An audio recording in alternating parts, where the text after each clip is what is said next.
Board exams. पहली बात, आपके board exams 10th of July तक डिले हो गए हैं। उससे पहले आपका कोई एग्ज़ाम नहीं होगा। 10th ऑफ जुलाई के बाद पहले 10th क्लास और सेकंड ईयर के एग्ज़ाम होगा और उसके बाद 9th क्लास और फर्स्ट ईयर के एग्ज़ाम्स होंगे। अब फर्स्ट ईयर सेकंड ईयर के लिए क्या है कि आपके सिर्फ 3 साइंस सब्जेक्ट्स के एग्ज़ाम होंगे। उसके अलावा आपका इंग्लिश, उर्दू, इस्लामी, अदर, पाक स्टडी का एग्ज़ाम नहीं होगा।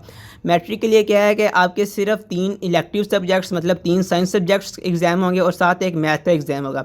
अब बात करते हैं इम्प्रूवर्स की। इम्प्रूवर्स के लिए यहाँ पे इशू ये है कि अगर आप कोई ऐसा एग्ज़ाम दे रहे थे, ऐसा सब्जेक्ट आप इम्प्रूव कर रहे थे जिसका अब पेपर ही नहीं हो रहा। सपोज़ करें आप इंग्लिश इम्प्रूव कर रहे थे और अब इंग्लिश का पेपर ही नहीं हो रहा, तो अब आपके मार्क्स किस तरह इंक्रीज़ होंगे? तो ये सिनेरियो लास्ट ईयर से मिलता जुलता है। लास्ट ईयर भी इसी तरह हुआ था।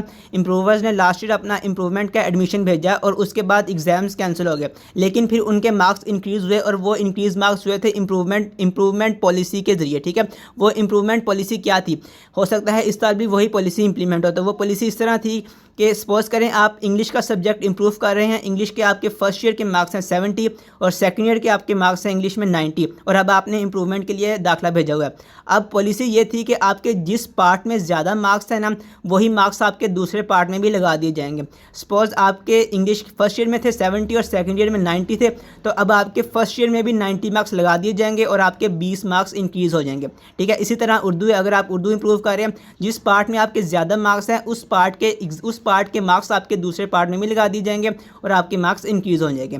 तो ये हो सकता है पॉलिसी इस दफ़ा भी फॉलो हो। लास्ट ईयर यही पॉलिसी फॉलो हुई थी इम्प्रूवर्स के लिए। तो ये थी न्यूज़। वीडियो लाइक कर दे और चैनल सब्सक्राइब कर दे। Wish you best of luck. अल्लाह हाफिज़।